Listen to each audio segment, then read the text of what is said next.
Allah Subhanahu wa taala menunjukkan betapa materi ini paling Allah ridhoi untuk disampaikan. Menjelang kiamat, kata Rasulullah SAW, tidaklah terjadi kiamat sampai terlebih dahulu akan menjadi langka da'i-da'i dan ulama yang menyampaikan tentang tanda-tanda akhir zaman kepada umatku. Ketika Dajjal keluar, sudah tidak ada lagi da'i dan ulama yang membicarakan tentang Dajjal di mimbar-mimbar. Nah, ini kelangkaan ini bukan berarti tidak ada, tetap ada, tapi tidak banyak.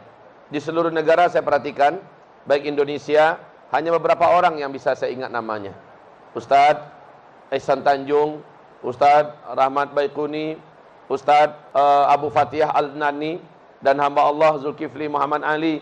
Ya, tidak berapa banyak orang-orang yang menyampaikan tentang tanda-tanda akhir zaman.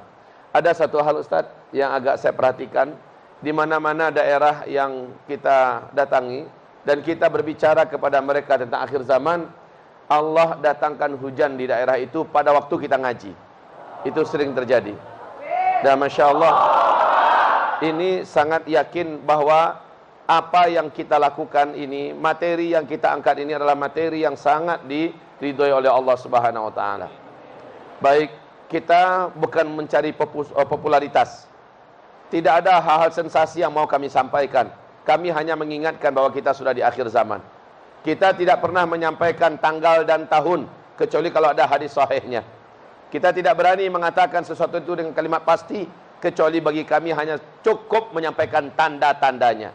Ini hadisnya, ini faktanya. Ini dalilnya dan riwayatnya, statusnya begini, ini realitanya. Hanya itu yang bisa kita sampaikan. Saya sudah pulang dari Al-Aqsa. Alhamdulillah dengan nikmat Allah. Saya bawa istri bersama 96 orang jamaah. Apa yang selama ini saya sampaikan sementara saya belum melihat, hanya melihat di YouTube, hanya mendengar orang yang pulang, langsung saat itu saya menyaksikan dengan mata kepala sendiri. Apa-apa yang saya ceritakan, baik tentang Syam secara umum atau Palestina, dan juga tentang Bukit Tursina. Ada apa dengan Bukit Tursina di akhir zaman? Saya lihat, saya dekat, menggigil saya, dan dengan di depan jamaah kami menangis bersama-sama di lembah Tursina. Lembah di mana Allah berbicara dengan Nabi Musa alaihissalam. Lembah di mana nanti Dajjal juga Allah haramkan dan tak bisa masuk ke dalam lembah itu. Lembah di mana pohon yang Allah jadikan sebagai media untuk berbicara dengan Nabi Musa masih ada di sana, pohon itu sampai sekarang ini.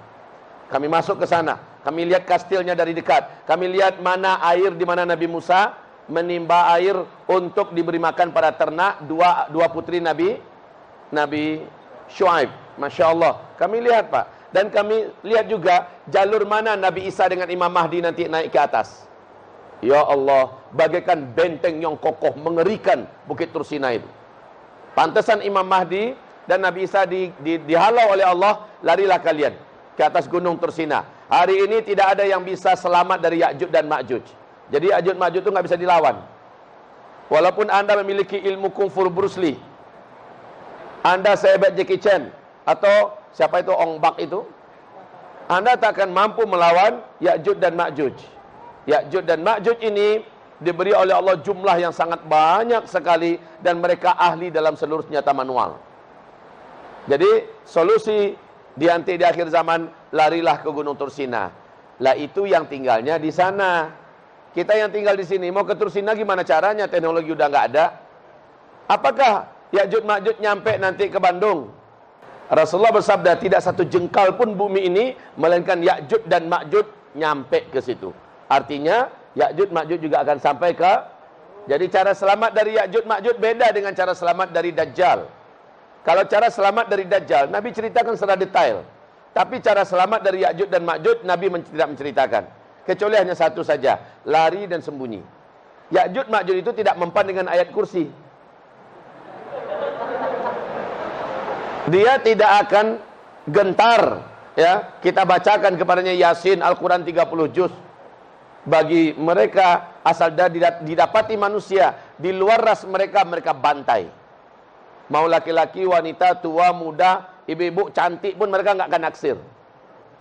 Ya, bapak-bapak walaupun gantengnya selangit, mereka tidak akan pelihara bapak. Pokoknya asal ketemu manusia di luar ras mereka, mereka bantai. Jadi cara selamat dari Ya'juj dan Ma'juj adalah sembunyi.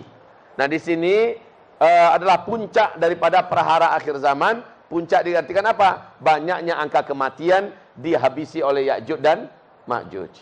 Namun alhamdulillah Ya'juj dan Ma'juj berakhir nanti dengan doa Nabi Isa alaihissalam di atas Gunung Tursina.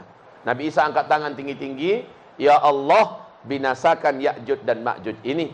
Maka Allah datangkan binatang-binatang kecil yang mengguritai seluruh tubuh Ya'juj dan Ma'juj serentak satu muka bumi, bagaikan bakteri, kuman, ulat dan sebagainya, sehingga mereka pun hancur, mereka mati dalam keadaan membusuk. Sehingga hewan apapun, burung-burung terbang apapun yang terbang di muka bumi ini, mereka akan mati saking kuatnya wabah yang dibawa oleh bangkai-bangkai Ya'juj dan Ma'juj ini. Lalu Nabi Isa kembali berdoa, ya Allah, bagaimana cara kami membersihkan bumimu? Tidak ada daya pada kami. Ya Allah, bersihkanlah bumimu ini dengan caramu ya Allah.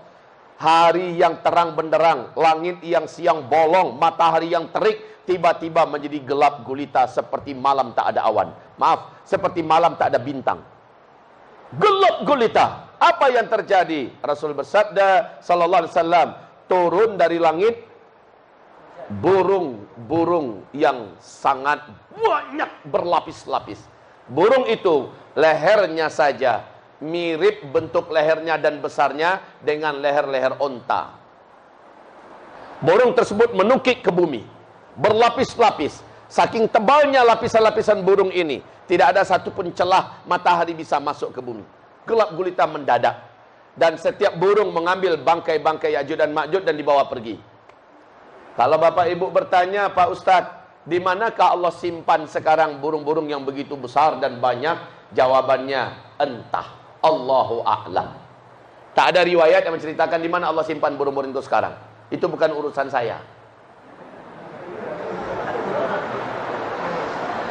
Kemana bangkai-bangkai Ya'juj Ma'juj dibawa Ustaz? Entah. Saya juga tidak tahu. Allahu a'lam. Yang jelas riwayatnya ada. Burung ini datang, mengambil bangkai-bangkai dan dibawa pergi. Kembalilah langit menjadi terang. Tapi serpian-serpian ulat yang berserakan, pecahan-pecahan daging bangkai Ya'juj Ma'juj yang ada di muka bumi, busuk bumi ini, menyebabkan Nabi Isa kembali mengangkat tangannya ke langit. Ya Allah, ya Allah, turunkan hujanmu, bersihkan bumimu ya Rabbana. Maka 3 hari berturut-turut Allah turunkan hujan. 3 hari berturut-turut. Sisa-sisa bangkai, ulat-ulat, serpen-serpen daging yang membusuk Ya'juj Ma'juj dibawa oleh air hujan ini menuju ke laut dan dihabisi oleh ikan-ikan yang ada. Kemudian bumi menjadi steril kembali dan bersih, terang benderang. Maka mulai saat itu manusia memasuki fase kelima. Fase kelima secara total dan maksimal Islam kembali memimpin seluruh dunia dengan sistem khilafah Islamiyah ala minhajin nubuwah.